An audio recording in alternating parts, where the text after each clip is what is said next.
There were two guys that traveled to Austin to kill me. I don't know if you know about this. What's something difficult you're going through that people don't often see? There are many nights I sleep alone.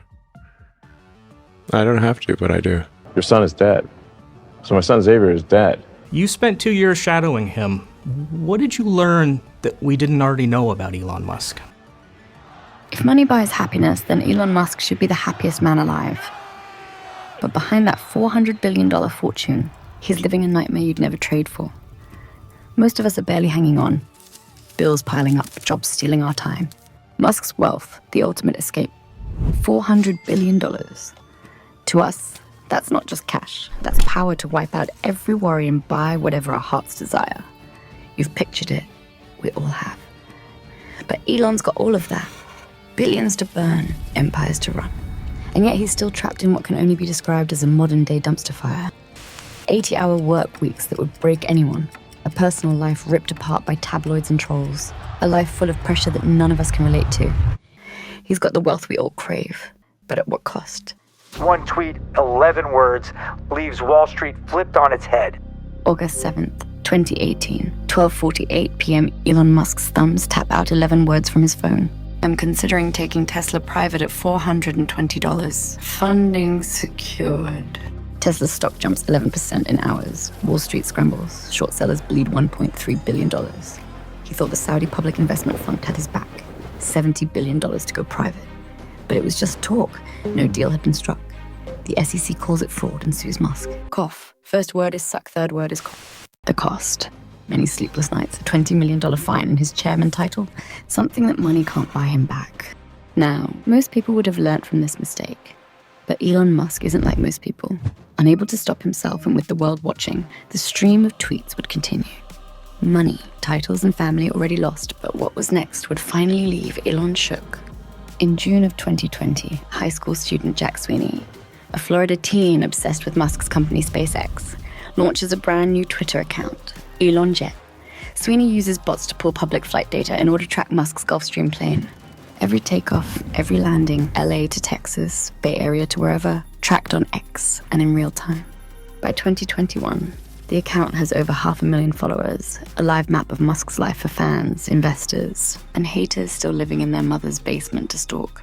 Musk begins to worry and personally messages Jack Sweeney in November 2021, offering him $5,000 to take the account down. Sweeney, now a college kid, counters Elon. He wants $50,000 or an internship. Musk, unwilling to negotiate, blocks him and things quiet down until December 13th, when Musk drops a bomb on X. Elon tweets a video of a crazy stalker tailing a car with his young son X inside and pins it on an Elon Jet post. Furious, Musk bans Elon Jet, Sweeney's personal account, and a few others, rewriting X's rules to ban the sharing of live locations. Elon begins to panic. He ramps up his security as something has finally struck a chord with the world's richest man, his family's safety. So I went into my therapist's office and he had left a message for her to tell me that he was filing for divorce. To say Elon Musk's love life is a mess would be a massive understatement. A wild ride of marriages, breakups, and kids that can only be compared to his McLaren F1 car crash back in 2000. It's a tangled story of love, loss, death, and chaos. And it all starts with Justine Wilson. Musk and Wilson met back in Canada while attending the same college. They got married in 2000 and had 6 kids together. But unfortunately for the young couple, their marriage kicked off with an unexpected heartbreak. Their first son, Nevada, born in 2002, died at 10 weeks from sudden infant death syndrome. Justine put him down for a nap and he just stopped breathing. Paramedics got his heart going again, but his brain was gone. For 3 days, they held him in hospital as machines kept him alive. Then they made the gut-wrenching decision to let him go. Elon's barely ever talked about it, said it was incredibly sad and shut down, while Justine wrote it left scars that never healed. They used in vitro fertilization after that. Had twins, Vivian and Griffin, in 2004. Then triplets Kai, Saxon, and Damien in 2006. 8 years in, Elon filed for divorce in 2008. Justine got millions, and they share custody. But she said he treated her more like a worker than a wife. Then came Tallulah Riley. 2 marriages, 2 divorces. He met the actress in 2008, married her in 2010. The two split in 2012 with a $4 million payout. Then they got back together and remarried in 2013. Then divorced again in 2016, costing Elon another $16 million. The pair had no kids. Next up, Amber Heard in 2016. A hot fling after her Johnny Depp split, it burned out fast, ending in 2017. Elon was too busy to make it last, though he said it broke his heart. Musk followed that up with Grimes. Wild and weird, starting in 2018. Never married, they've got 3 kids. X, or as he likes to pronounce it. Actually, I'm going to show you. Was born in 2020, Exa in 2021, and Techno in 2022. They're off and on. The pair split back in 2021, but co-parent fine. Siobhan Zilis, a Neuralink exec, had twins Strider and Azure with him in 2021, daughter Arcadia in 2024, and finally their son Selden in February. No romance, however, just kids. Most recently, social media influencer Ashley St. Clair claims a 14th child. But Elon's quiet on that. His work's the real wedge. 80-hour work weeks leave no room for love. Vivian Jenner Wilson feels that gap the hardest. One of the twins he had with Justine, born Xavier Alexander Musk in 2004 alongside brother Griffin. In 2022, at age 18, she changed her name, switched her gender, and dropped Musk. She said she was done and didn't want him in her life anymore. Elon took it like a knife, calling it a death. They call it dead naming for a reason. Yeah, All right, so the reason it's called dead naming is because your son is dead. So my son Xavier is dead. He says she was Killed by the woke mind virus. Vivian hit back in 2024, It is Vivian Jenner Wilson. I'm just going to come on here and say that I'm doing well. saying he was never around growing up.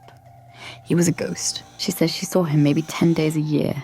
But ultimately, he was always too busy with Tesla, SpaceX, and the next big thing. Most people would want to be me. They may think they would want to be me, but they don't.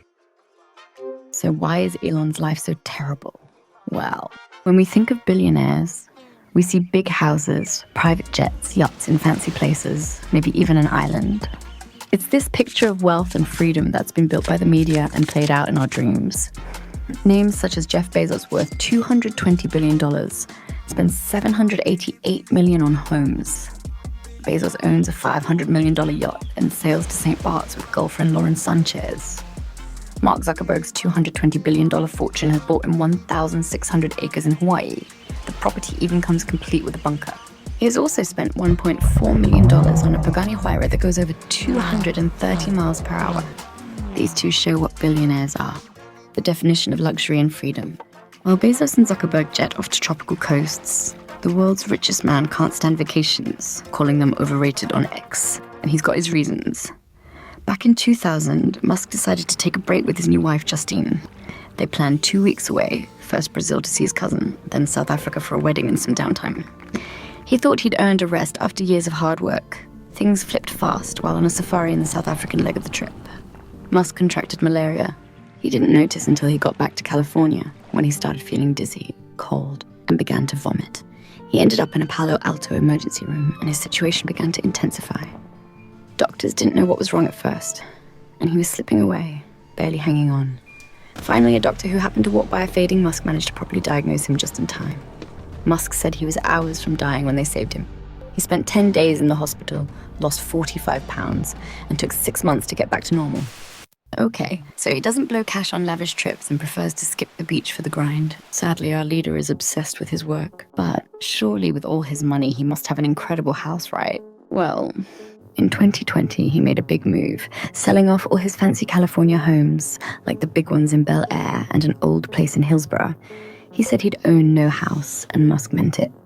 Now, he lives in Boca Chica, Texas, right by SpaceX's starbase in a cheap $45,000 tiny home. No, it's a small house. Wow. Why do you do that? People have pictures of it and stuff. It's like, because it was right next to the rocket factory. But despite his modest living conditions, he's hardly ever there. Back in 2017, when Tesla was fighting to make Model 3 cars, he slept at the Fremont factory, on a couch or under his desk, pulling 120-hour work weeks to keep things moving. After selling his homes, I'm literally staying at friends' places. If I travel to the Bay Area, where most of Tesla engineering is, I stay in I basically rotate through friends' spare bedrooms. For now, he's always moving around, not settling. When it comes to supercars, Elon used to drive a 1997 McLaren F1 that he bought back in 1999 worth $1 million. It was one of just 106 ever made, with 627 horsepower taking it to 240 miles per hour. However, in typical Musk fashion, while pushing the car to its limits, he crashed, leaving the car undrivable. Fast forward to today, and Musk's appetite for gas-powered cars has come and gone. His garage is now a Tesla shrine. He's been spotted driving a Cybertruck, a jagged, apocalyptic tank he calls his daily driver. Then there's his Model Y, quick at 3.5 seconds 0 to 60 and is good for 330 miles on a single charge. It has been awarded the prestigious title as the world's best-selling car. Musk's goal is not only to build the world's best cars, but to make them for prices everyone can afford. Interested in a Tesla? Use the referral code in the description down below to save on your own Tesla today. Not sold. Take a test drive and experience one of the rare glimpses of happiness Elon experiences in his life, while his Teslas drive him from his meetings with President Trump to podcast interviews with Joe Rogan. It will change how you view driving and what Elon's sacrifice is all about. So use the referral code down below today and join the Tesla takeover. I mean, this is really going to get me assassinated. Musk now keeps a close eye on his ever-expanding family, often bringing his son X along with him, sharing the spotlight with President Trump as the head of the newly formed Department of Government Efficiency. He didn't need this. Thank you very much. We appreciate it. Everybody here, even this side, appreciates it, I believe. Elon thrives in chaos. He always has. While critics watched, he built Tesla from a near-bankrupt joke into a $1 trillion titan. SpaceX? He decided to take on NASA, accomplishing feats that many thought impossible. Twitter was a $44 billion dumpster fire when he bought it, and now it's turned him into the most powerful man on the planet. The guy's wired different. 80-hour work weeks, sleeping on factory floors, juggling 13 kids and multiple companies like it's nothing. For those of us looking in, his life looks like something from our nightmares. The stress would shred our nerves. The unrelenting criticism and the pressure of billions riding on every core would send us to an early grave. But Musk, he feeds off it. And that's why the Department of Government Efficiency fits him like a glove. Elon's new mission, cutting $2 trillion from a bloated government, leading a small group of misfits to gut agencies like USAID. It's his playground, the pressure, the backlash, the impossible odds. That's the incredibly sad life of billionaire Elon Musk.